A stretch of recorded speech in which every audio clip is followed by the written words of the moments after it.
I've been talking to some of the young adults from Gifford Church here in the city of Guilford, and we've been talking about a little bit about what happened when the tornado, where they were, or they don't have to go to school right now because the school is not in. And so I'd just like for them to say hi or just say anything they want to the folks in the conference about their experiences. My name's Jacob. I live on the other side of town, and when I wasn't here when the tornado happened, I was in Peoria, but when I heard about it, I called my friends and checked on them and everything, and they were doing all right. So I've been just giving out sandwiches to the people that are working and just trying to help. My name is John Fripp, and I live over by Burritos on North Point up there. And we were very fortunate that we didn't get the tornado that wasn't near us, but all I remember is, like, I look out the window and there were a lot of, like, heavy winds, and you could barely see a couple feet out the window. Is that so? Wow. We had to hurry down to our basement, and everything went still, and then we went to go check on the town, and it just looked awful. So every morning we've been coming out here to help. I'm Jacob. I'm from Gifford. I live on Main Street.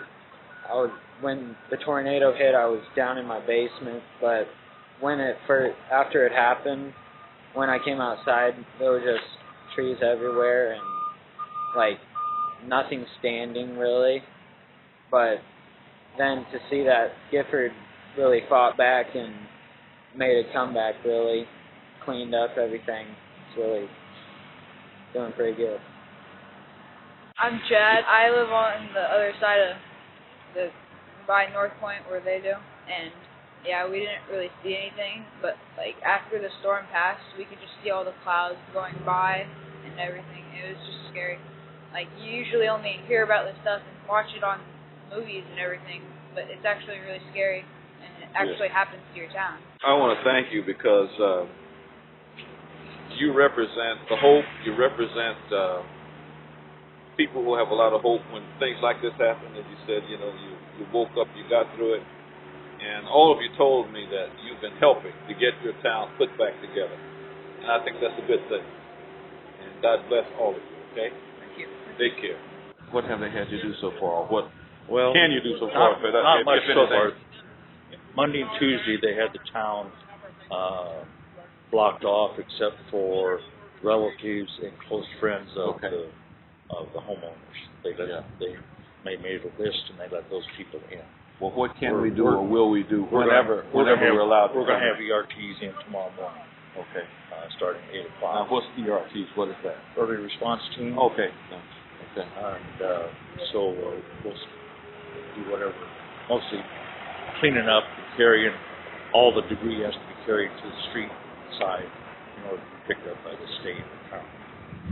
So, how long do we normally stay in the community when we have ERTs? A week and then that's it? Or what happens? We say 3 days usually, but that depends on how far we have to travel and stuff. We try to make good use of our time and resources. Well, I want you to know we thank you for your gift of your volunteer ministry and those who work with you. Keep up the good work. Seems like there's always something to do. There is. It's too bad, but that's right. But you know you're a source of joy when they see you coming. Oh yeah, it's not fun, but it's satisfying. Good. Blessings. All right. Thank you. We're at the end of a long travel day. We started this morning. We were on our way to Washington, Illinois, where it was a scene of a lot of damage and death, but also was a scene of a lot of joy and restoration. The church was full, crossroads, all kinds of people, all kinds of things happening, and God was at work, and we celebrated. Then we got in the car with Paul Black, our communicator, and Bonnie Wolf and others, and we came out to Rantoul, which is a staging area for supplies to bring to Gifford. Now I'm standing just a stone's throw from Gifford Church with the pastor, Insook, and members of the church, and the pastor of Rantoul.